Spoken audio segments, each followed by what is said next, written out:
Chapter 30.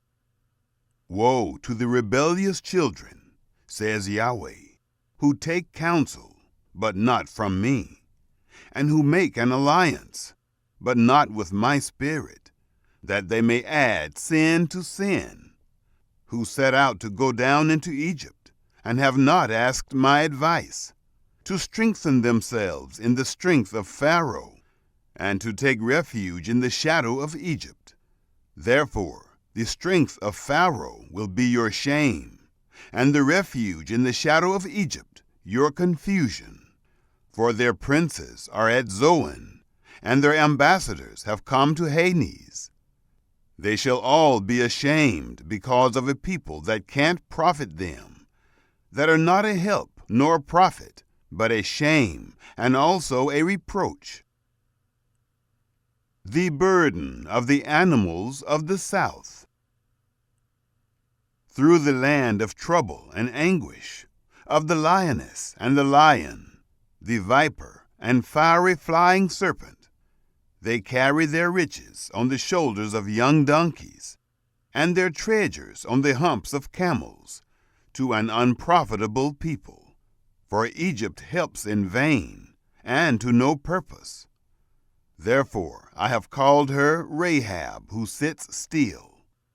Now go, write it before them on a tablet, and inscribe it in a book, that it may be for the time to come, forever and ever. For it is a rebellious people, lying children, children who will not hear Yahweh's law, who tell the seers, "Don't see," and to the prophets, "Don't prophesy to us right things. Tell us pleasant things. Prophesy deceits. Get out of the way. Turn away from the path. Cause the Holy One of Israel to cease from before us." Therefore, thus says the Holy One of Israel, because you despise this word, and trust in oppression and perverseness, and rely on it, therefore this iniquity shall be to you like a breach ready to fall, swelling out in a high wall, whose breaking comes suddenly, in an instant. He will break it as a potter's vessel is broken, breaking it in pieces without sparing, so that there won't be found among the broken pieces a piece good enough to take fire from the hearth, or to dip up water out of the cistern. For thus said the Lord Yahweh, the Holy One of Israel, you will be saved in returning and rest. Your strength will be in quietness and in confidence. You refused, but you said, "No, for we will flee on horses." Therefore you will flee, and "We will ride on the swift." Therefore those who pursue you will be swift. 1,000 will flee at the threat of one. At the threat of 5, you will flee until you are left like a beacon on the top of a mountain, and like a banner on a hill. Therefore Yahweh will wait, that he may be gracious to you, and therefore he will be exalted, that he may have mercy on you. For Yahweh is a God of justice. Blessed are all those who wait for him. For the people will dwell in Zion at Jerusalem. You will weep no more. He will surely be gracious to you at the voice of your cry. When he hears you, he will answer you. Though the Lord may give you the bread of adversity and the water of affliction, yet your teachers won't be hidden anymore, but your eyes will see your teachers.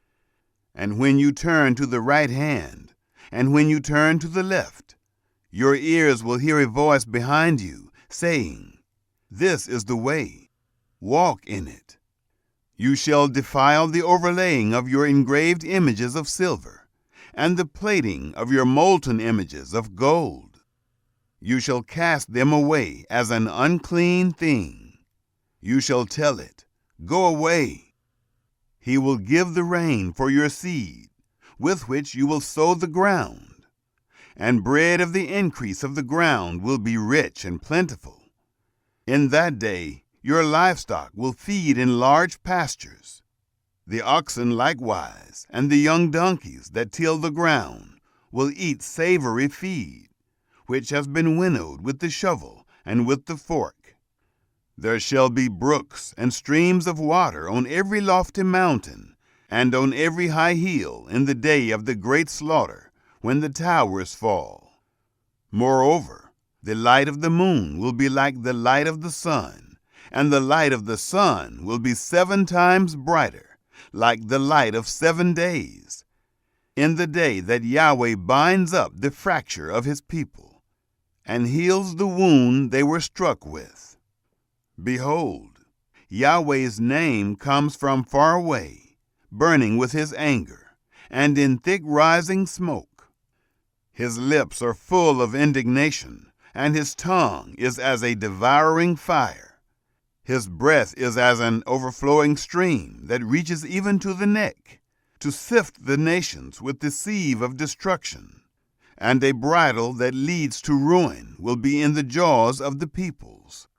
You will have a song, as in the night when a holy feast is kept, and gladness of heart, as when one goes with a flute to come to Yahweh's mountain, to Israel's rock. Yahweh will cause his glorious voice to be heard, and will show the descent of his arm, with the indignation of his anger, and the flame of a devouring fire, with a blast, storm, and hailstones.